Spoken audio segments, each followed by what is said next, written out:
जबरदस्त आपल्याला बघायला मिळणार, कारण की ही सत्य घटनेवर आधारित फिल्म आहे. आता थांबायचं नाही. आता एक कॉस्ट्युम म्हणून असं वाटतं किंवा त्या टीजर म्हणून वाटतं की हे सगळे प्यून्स आणि शाळेचा जो स्टाफ आहे तो शाळेमध्ये जातोय. आता तो कशासाठी जातोय, का जातोय, हे सगळं आपल्याला बघायला मिळणार हा सिनेमाला.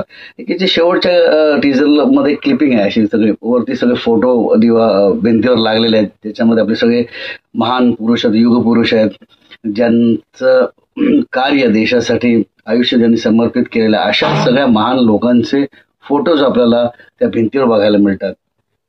विश्वरत्न डॉक्टर बाबासाहेब आंबेडकर, महात्मा ज्योतिबा फुले, छत्रपती शिवाजी महाराज, ते फोटो आहेत. तर एकंदरीत मला असं वाटतं की या सिनेमामधून न्याय व्यवस्था, कणखरपणा, सत्य, शिक्षण या सगळ्यांवरती भाष्य केलं जाणार आहे आता थांबायचं नाही मध्ये. टीजर खूप वेगळा आहे, प्री टीजर आहे, छोटासा टीजर आहे, पण त्या छोट्याशा टीजर मधून बऱ्याच गोष्टी बाहेर येतील असं म्हणजे मला तरी वाटतं की कुठल्याही गोष्टीच्या विरोधात थांबायचं नाही. अन्याय झाला त्याच्या विरुद्ध बोलायचं, शिक्षणाबद्दल असेल तर त्याच्याबद्दल बोलायचं, थांबायचं नाही, गप्प नाही बसायचं, धावत राहायचं, लढो लढो लढो लढतेंगे, म्हणजे जिंकायचंय, आपल्याला जिंकायचंय, थांबायचं नाही, जिंकायचंय. अन्यायाविरुद्ध आवाज उठवायचा आहे.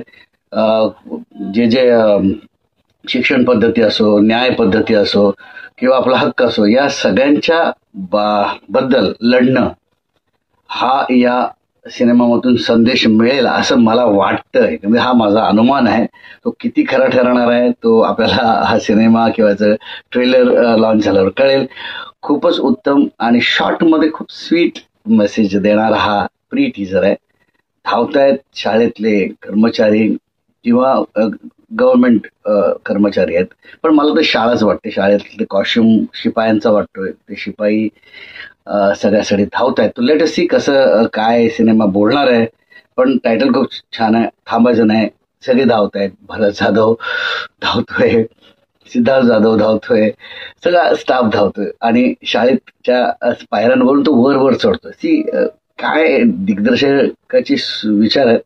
पायऱ्यानं एक खालच्या पायऱ्यापासून वरच्या पायरी पण ते धावतात, त्यांचे पायाचे शॉर्ट्स आहेत त्याच्यामध्ये, आणि कट्टो आपण तो कॅमेरा असा टिल्टअप केला जातो किंवा क्रेनने तो वर नेला जातो आणि ते सगळे आपल्या महान पुरुषांचे सगळे फोटो आहेत. काहीतरी दडलंय आणि खूप काहीतरी दडलंय असं म्हणेन. नक्कीच हा सिनेमा जबरदस्त मेसेज घेऊन येणार आहे, आपल्या हक्काबद्दल बोलणार आहे आणि आपल्याला प्रेरित करणार आहे हा सिनेमा. तर अवश्य बघा हा सिनेमा आणि याचा टीजर ट्रेलर प्रॉपर आले की मी त्याचा रिव्ह्यू करणार आणि सिनेमाचाही रिव्ह्यू करणार आहे. तयार रहा. 1 मे